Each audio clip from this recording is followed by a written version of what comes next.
Good evening बच्चों। तो आ गए हैं फिर से रेल का नेक्स्ट क्वेश्चन के साथ, जो कि है हम लोग का भी क्लास 10 के लिए। ये क्लास 10 के लिए इम्पोर्टेंट क्वेश्चन है रेल का। तो पहला क्वेश्चन है, यदि cot a बराबर 8/15 है तो sin a का मान निकालना होगा। हम लोग क्या जानते हैं,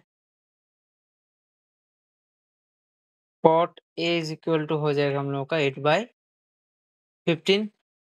तो cot का फॉर्मूला हो जाता है हम लोग का b/p इज इक्वल टू होगा ये 8/15। तो यहाँ से क्या निकल के आया, p इक्वल टू निकल के आया हम लोग का कोई एक कांस्टेंट ले सकते हैं 15 के, और इधर b हो जाएगा 8 के। तो यहाँ से हम लोग को h निकालना है। h का फॉर्मूला क्या हो जाएगा हम लोग को, square root of p square plus b square, यानी कि p का वैल्यू हो गया हम लोग का 15 के, इसका स्क्वायर, b का हो जाएगा हम लोग का 8 के का स्क्वायर। तो 15 के यानी कि 225 के स्क्वायर, फिर 8 में 64। तो दोनों को जोड़ने से कितना होगा, 5 4 में 9, 6 7 8 और इधर 2, यानी कि 17 के। ये हम लोग का क्या निकल के आ गया, h निकल के आया। तो हमको क्या निकला, साइन a निकालना है। तो साइन का फॉर्मूला क्या होता है हम लोग का, p/h। p का मान हो गया है 15 के, h का मान हो गया है 17 के। तो के कैंसिल, कितना हो गया हम लोग का 15/17, यानी कि अब सही ऑप्शन हुआ हम लोग का ऑप्शन नंबर ए। और 1055 का तो हम लोग ना मान जानते हैं, कितना है इसका आंसर हम लोग का 1। अगला क्वेश्चन है, वृत्त की कितनी स्पर्श रेखाएं हो सकती है।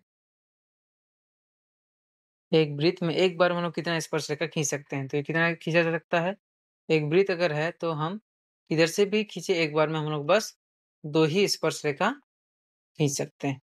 हम किधर से भी चाहे खींचे, एक बार में हम लोग कितना स्पर्श रेखा होगा, 2।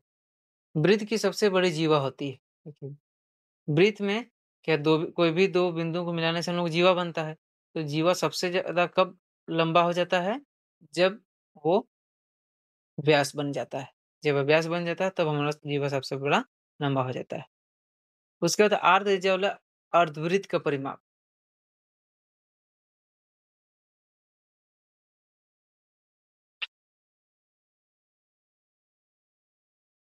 तो अर्धवृत्त का परिमाप निकालना है। तो अर्धवृत्त होने से हम लोग अर्धवृत्त बनाया जाए।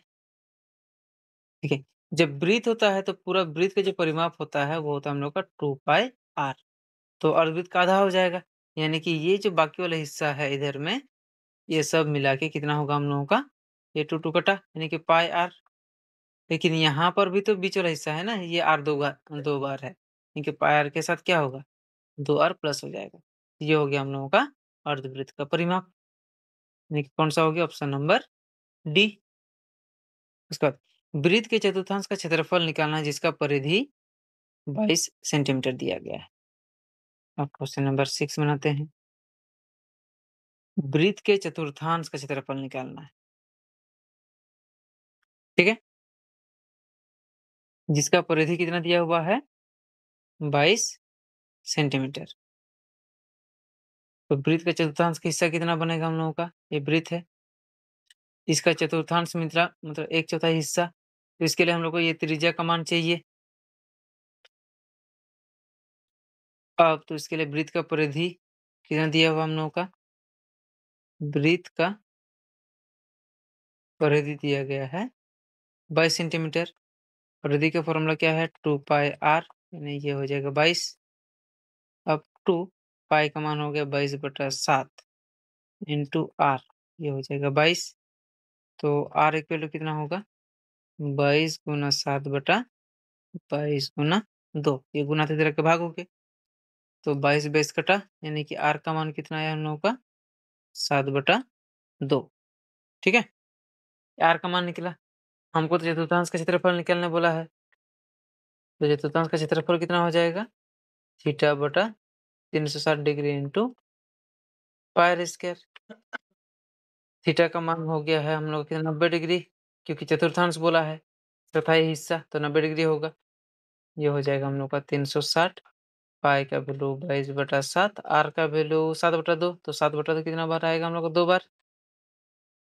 तो 1 to 7 कटा, ये 2 11 कितना होगा, 9 4 में 36, और तो नहीं कट रहा है, तो कितना बचा, ये 77, और इधर में 4 दूनी 8, यानी कि इतना सेंटीमीटर स्क्वायर, यानी कि ऑप्शन नंबर डी। ठीक है, तो ये हो गया हमारे सारे एमसीक्यू। अब बढ़ते हैं हमारे अगले क्वेश्चन की तरफ। यहाँ पर दिया गया है 3 cot A = 4, यानी क्वेश्चन नंबर 7। क्वेश्चन नंबर 7 के लिए क्या दिया गया हम लोगों का, 3 cot A का मान दिया है। 3 cot A = 4, तो cot A इक्वल कितना हो जाएगा, 4/3, और cot का फॉर्मूला क्या होता है हम लोग का, B/P, यानी कि P हो गया है हम लोगों का 3K और B हो गया है 4K। तो यहाँ से हम लोग क्या निकाल सकते हैं, H निकाल सकते हैं। तो H इक्वल क्या हो जाएगा, square root of P² plus B²। P का वैल्यू हो गया है हम लोग का 3K का स्क्वायर, और B का हो गया है हम लोग का 4K का स्क्वायर। ये हो जाएगा हम लोग का 9K², इधर हो जाएगा 16K²। तो कितना होगा 25, और 25 का तो जानते हैं हम लोग कितना होगा 5K। तो ये किसका वैल्यू हो गया हम लोग का, H का वैल्यू। अब यहाँ से हम लोग किसका निकालेंगे, साइन A। तो साइन A का फॉर्मूला क्या होता है, P/H। P का वैल्यू हो गया है 3K, H का वैल्यू हो गया है 5K। तो क्या कैंसिल, तो साइन का मान कितना हो गया हम लोग का 3/5। ठीक है, ये साइन का मान हुआ। अब ठीक उसी प्रकार हम लोग कॉस का निकालेंगे। कॉस है, कॉस का फॉर्मूला क्या होता है, B/H। B का फॉर्मूला हो गया हम लोगों का 4K, H हो गया है 5K। तो ये कटा, कितना हो गया 4/5। ये हम लोग का दोनों मान आया। साइन A का वैल्यू हो गया 3/5, कॉस का वैल्यू हो गया 4/5। ठीक है,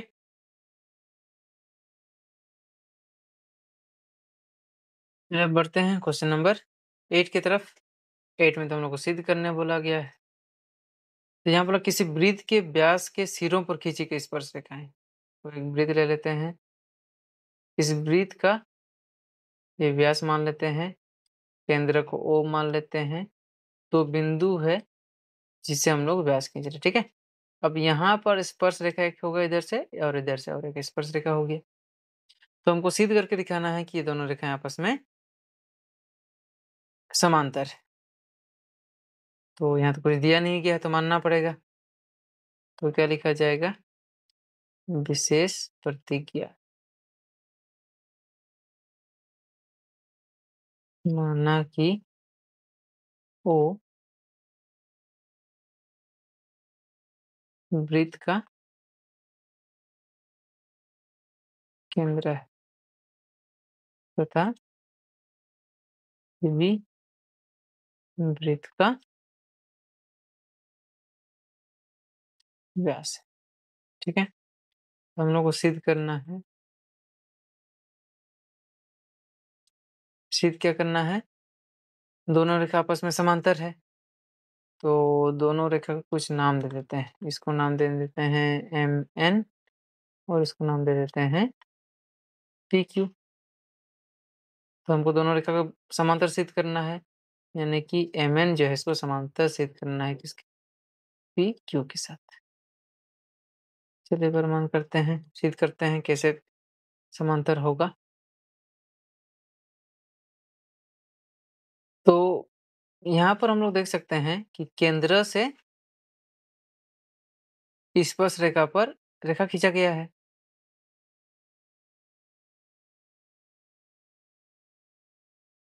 तो क्या होता है हम लोगों का,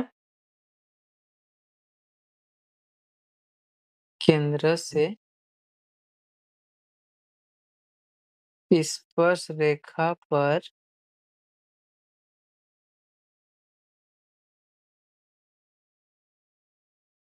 खींची गई रेखा क्या होता है, लंब होता है। ठीक है?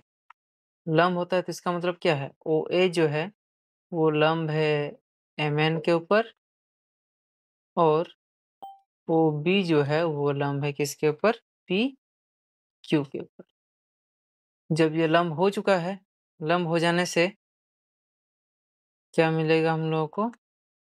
अर्थात कोण OAN OAN O इक्वल हो जाएगा कोण OAM के साथ। कितना डिग्री है? 90 डिग्री। और इधर हो जाएगा कोण OBQ जो होगा वो बराबर होगा OBP के साथ। तो ये भी कितना डिग्री होगा? 90 डिग्री होगा। तो हम लोग लिख सकते हैं उल्टा दिशा का कोण बराबर करते हैं देखो। इधर OAN को OBP के साथ कर देते हैं। तो क्या हो जाएगा? कोण OAN जो है ये बराबर होगा किसके साथ? OBP के साथ। ठीक है?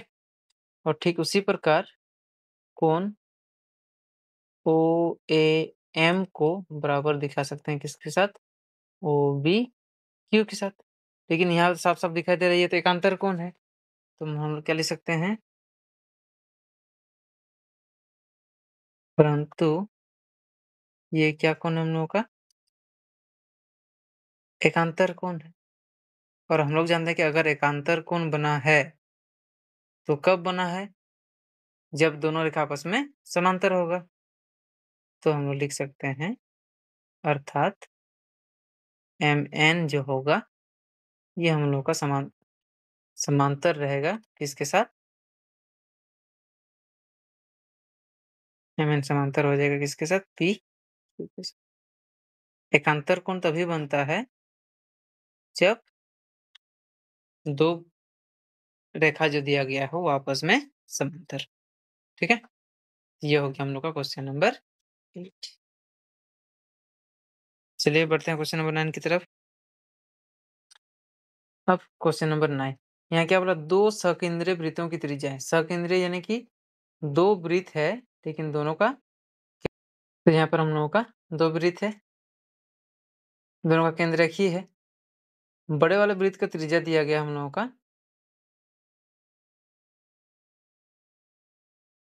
5 सेंटीमीटर। छोटे वाले का दिया गया है 3 सेंटीमीटर। ठीक है? तो बड़े वृत्त की उस जीवा की लंबाई हम लोग को जीवा का लंबाई लिख देना है। तो यहाँ से जीवा बनाते हैं एक, जो कि छोटे वृत्त के लिए एक स्पर्शरेखा भी है। तो बड़े वृत्त की उस जीवा की लंबाई ज्ञात की छोटे वृत्त को स्पर्श करती है, यानी कि इसका लंबाई हमको निकालना है। इसको कुछ मानते हैं, इसको मान लेते हैं O, इसको A और इसको मानते हैं B। O से एक रेखा खींचते हैं, इसको मान लेते हैं P और ये भी तो छोटे वृत्त की त्रिज्या है, यानी कि इसका भी लंबाई कितना होगा? 3 सेंटीमीटर ही होगा। अब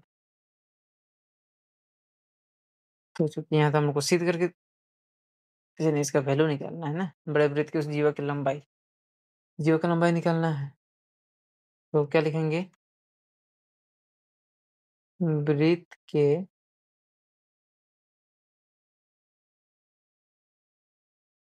केंद्र से जीवा पर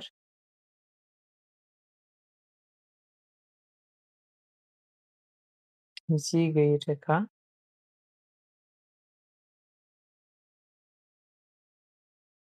जीवा का क्या होता है? लंब समद्विभाजक होता है।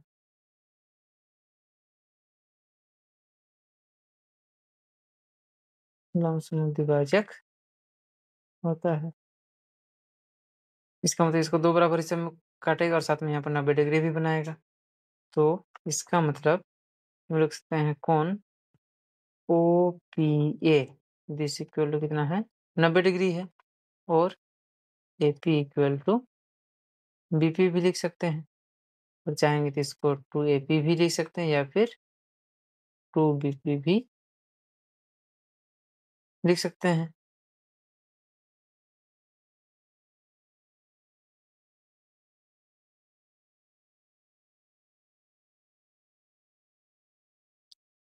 जिससे क्या निकल के आ जाएगा हम लोगों का AB।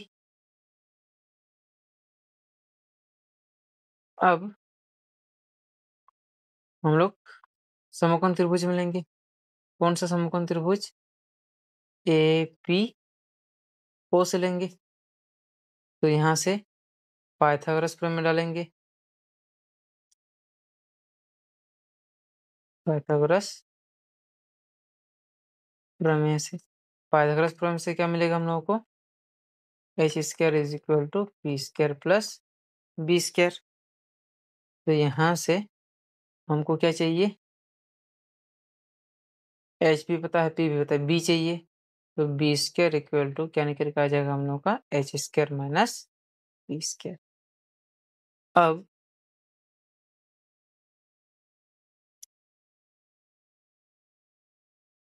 यहाँ से सबका वैल्यू बिठाते हैं। बी का वैल्यू हो गया हम लोग का AP, तो AP का स्क्वायर और इधर h यानी कि OA का स्क्वायर और उसके साथ आएगा हम लोगों का P। P हो जाएगा हम लोगों का OP का स्क्वायर। अब AP के स्क्वायर घटा देंगे तो इधर राइट साइड आने से रूट लग जाएगा। OA का वैल्यू है हम लोग का 5, तो ये 5 का स्क्वायर। OP का वैल्यू 3, तो ये 3 का स्क्वायर। तो इधर हो जाएगा हम लोग का 25 माइनस 9, तो ये होगा कितना? 16।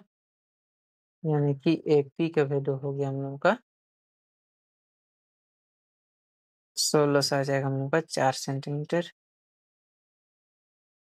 ठीक है, तो AP निकल गया। लेकिन हमको तो AP तो नहीं चाहिए, हमको तो पूरा AB चाहिए। तो इसका मतलब AB इक्वल टू हम लोग क्या ले सकते हैं? 2AP, यानी कि 2 इंटू 4 यानी कि कितना सेंटीमीटर हो जाएगा? 8 सेंटीमीटर। तो यहाँ पर बोला है उस बड़े वृत्त की जीवा की लंबाई। तो क्या लिखेंगे? बड़े वृत्त के जीवा की लंबाई। तो बड़े वृत्त के जीवा की लंबाई कितना हो जाएगा तब हम लोग का? 8 सेंटीमीटर। ठीक है, तो ये हो गया हम लोगों का क्वेश्चन नंबर 9।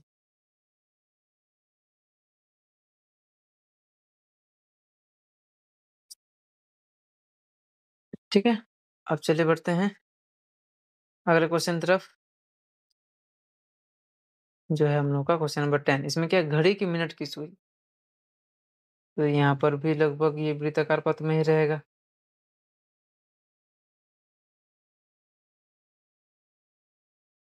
सुई की लंबाई दिया है कितना? 14 सेंटीमीटर। यानी कि यहाँ से अगर इधर भी लेंगे तो कितना होगा? 14 सेंटीमीटर होगा। तो ये 5 मिनट में जितना एरिया लेगा, ठीक है? तो उसका क्षेत्रफल हम लोग को निकालना है। कितना मिनट का? 5 मिनट। तो हम लोग जानते हैं 60 मिनट में रचित क्षेत्रफल कितना होगा? या रचित कोण, क्षेत्रफल तो नहीं बोलेंगे, कोण। 60 मिनट में कितना कोण बनाता है वो? 360 डिग्री। तो 1 मिनट में कितना कोण बनाएगा? 360 बटा 60। लेकिन हम लोग को कितना मिनट का निकालना बोला गया है? 5 मिनट का। तो 5 मिनट में रचित कोण बराबर कितना हो जाएगा हम लोगों का? 360 बटा 60 गुना 5। तो इसी से ये 0 0 कटा, 6 6 में 36, यानी कि थीटा का मान हो गया हम लोगों का 30 डिग्री। ठीक है? ये थीटा का मान आया। आर का मान दिया हुआ है। त्रिज्या कितना हो रहा है हम लोगों का? 14 सेंटीमीटर। हम लोग को निकालना है उसका क्षेत्रफल। तो क्या लिखेंगे हम लोग? घड़ी की मिनट की सुई द्वारा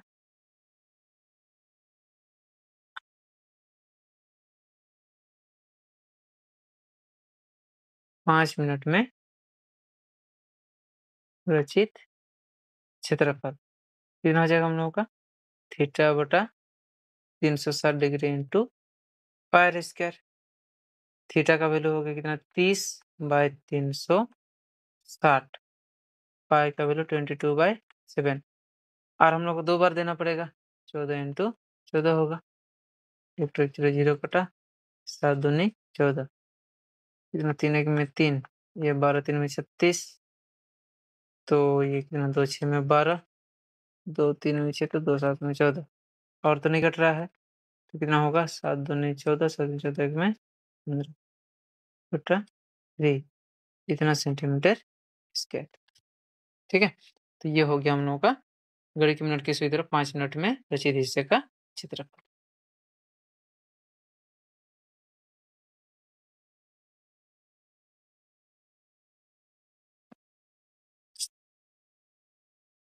हमारा अगला क्वेश्चन है क्वेश्चन नंबर 11। इसमें क्या बोला जा रहा है?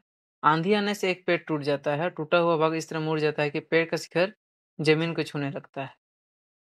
यानी कि ये मान लेते हैं हम लोग का पेड़ का ऊंचा वाला हिस्सा था, जो कि बीच वाले हिस्से से टूट के इस तरीके से गिरा कि वो सीधा वो जमीन को छू रहा है। इसको नाम देते हैं ए बी। जो पेड़ का ऊंचाई था वो सी था, वही टूट के गिर के इधर आया है। इसको पॉइंट डी मान लेते हैं। पेड़ हमेशा सीधा खड़ा रहता है, इसलिए जमीन के साथ 90 डिग्री बनाएगा। तो जिस समय जो वो छुआ, तो उसमें कितना डिग्री का कोण बनाया था वहां पर? 30 डिग्री का। पेड़ के पाद बिंदु की दूरी, जहाँ पेड़ का शिखर जमीन को छूता है, वो कितना मीटर की दूरी पर है? 8 मीटर की दूरी पर है। तो पेड़ का ऊंचाई ज्ञात करना है। पेड़ का ऊंचाई मतलब हम लोग को ए से लेके सी तक का वैल्यू हम लोग को निकालना पड़ेगा। तो इसमें तो मानेंगे फिर, माना कि पेड़ की ऊंचाई,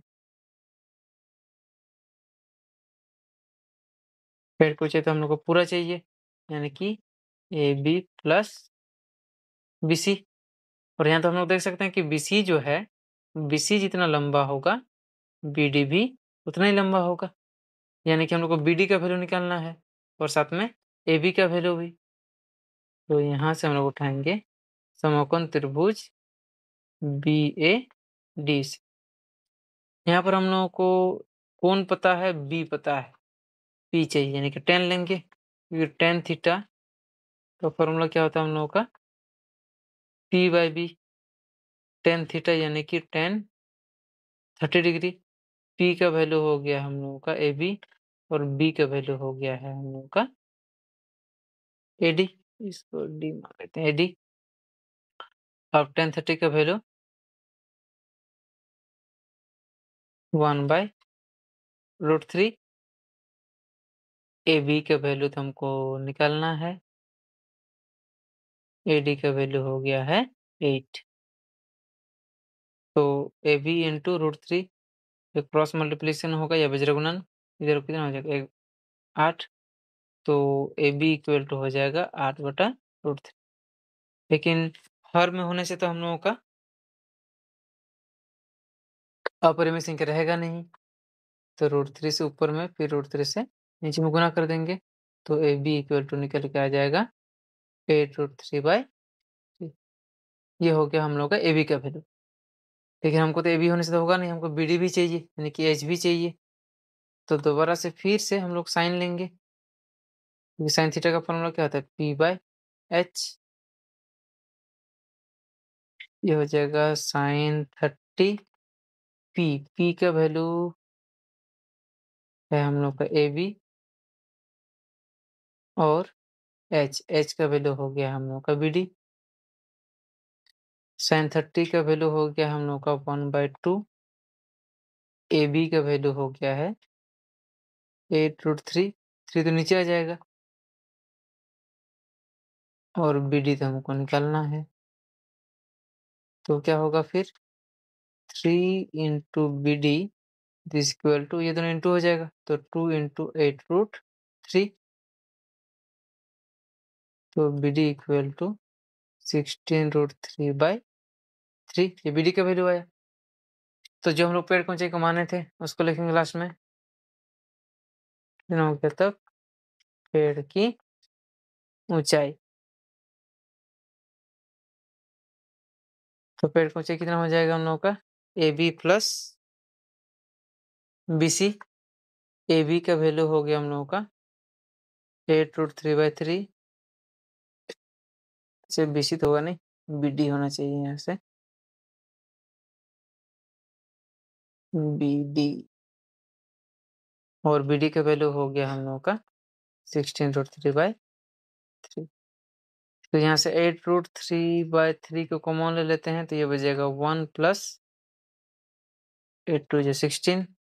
कितना हो गया? 8√3/3 इंटू 3, तो ये 3 3 कैंसिल, तो कितना बच गया हम लोग का? 8√3। तो पेड़ की ऊंचाई कितना हो गया हम लोग का? 8√3 मीटर।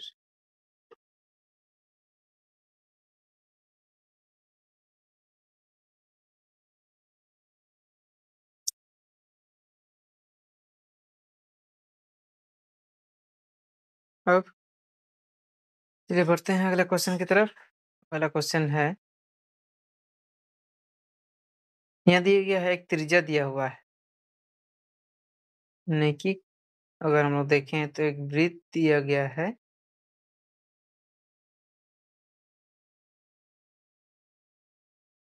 इस वृत्त का त्रिज्या दिया गया है कितना?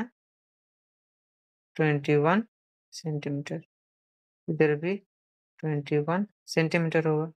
ये केंद्र पर कितना डिग्री का कोण बना रहा है? 60 डिग्री का। तो इस समय हम लोग को ये वृत्तखंड का क्षेत्रफल निकालना, मतलब ये छोटा सा हिस्सा का हम लोग को वृत्तखंड जो है इसका निकालना पड़ेगा।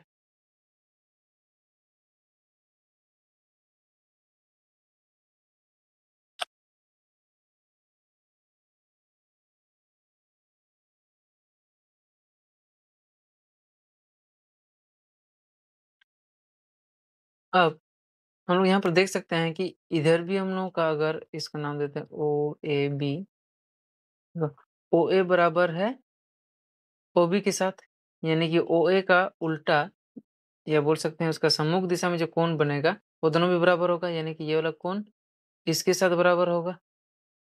एक तो 60 डिग्री दे दिया है, दो कोण बराबर है, तो तीनों को जोड़ने से तो 180 डिग्री होना चाहिए था। एक 60 हो चुका है, यानी कि कितना बचा? 2 मिला के 120, 2 मिला के 120, यानी कि दोनों 60-60 होना चाहिए। तो हम लोग डायरेक्ट लिख सकते हैं कि ये जो त्रिभुज है, ये हम लोग क्या है? एक समबाहु त्रिभुज है।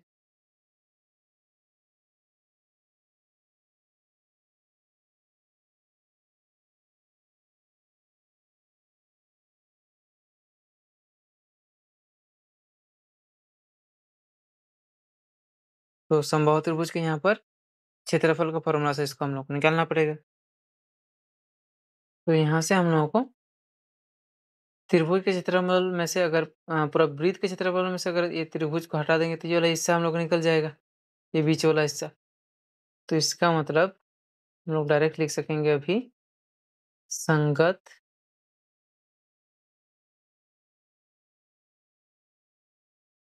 वृत्तखंड का क्षेत्रफल बराबर। तो हम लोगों का संगत वृत्तखंड क्षेत्रफल में क्या होगा? त्रिज्यखंड AOB के क्षेत्रफल माइनस समबाहु त्रिभुज AOB के क्षेत्रफल। त्रिज्यखंड का क्षेत्रफल का फॉर्मूला θ/360 इंटू पाई स्क्वायर, और त्रिभुज का क्षेत्रफल हो जाएगा हम लोग का √3/4 इंटू भुजा स्क्वायर। अब दोनों का थीटा का वैल्यू 60/360 हुआ, पाई का 22/7, आर का वैल्यू 21 है तो 2 बार लिख दिए, भुजा पे हम लोग 21 था तो 2 बार लिखा गया, ठीक है। अब दोनों जगह देख सकते हैं 21 2 बार है, तो उसको कॉमन ले लिए, तो इधर बच गया हम लोगों का 11/21 माइनस √3/4। अब इसको चाहे तो हम लोग यहाँ से छोड़ भी सकते हैं, और नहीं तो यहाँ से आगे निकाल भी सकते हैं एलसीएम लेके, लेकिन ज़्यादा दूर जाएगा नहीं। इसको चाहो तो यहीं पर भी छोड़ सकते हैं, इतना सेंटीमीटर स्क्वायर, और नहीं तो चाहे तो इसका लॉसो लिया जा सकता है। लॉसो लेने से कितना हो जाएगा हम लोग का? 8 4 1 में 4, ये हो जाएगा हम लोग का 44 माइनस 21 √3, इतना सेंटीमीटर स्क्वायर। तो ये हो गया हम लोगों का संगत वृत्तखंड का क्षेत्रफल। ठीक है? तो ठीक है, ये भी हम लोग का कंप्लीट हो गया है। तो इसी के साथ हम लोग मिलते हैं नेक्स्ट क्वेश्चन पेपर के साथ और ज़्यादा अपडेट्स के लिए हम लोग का चैनल को सब्सक्राइब कर दीजिए।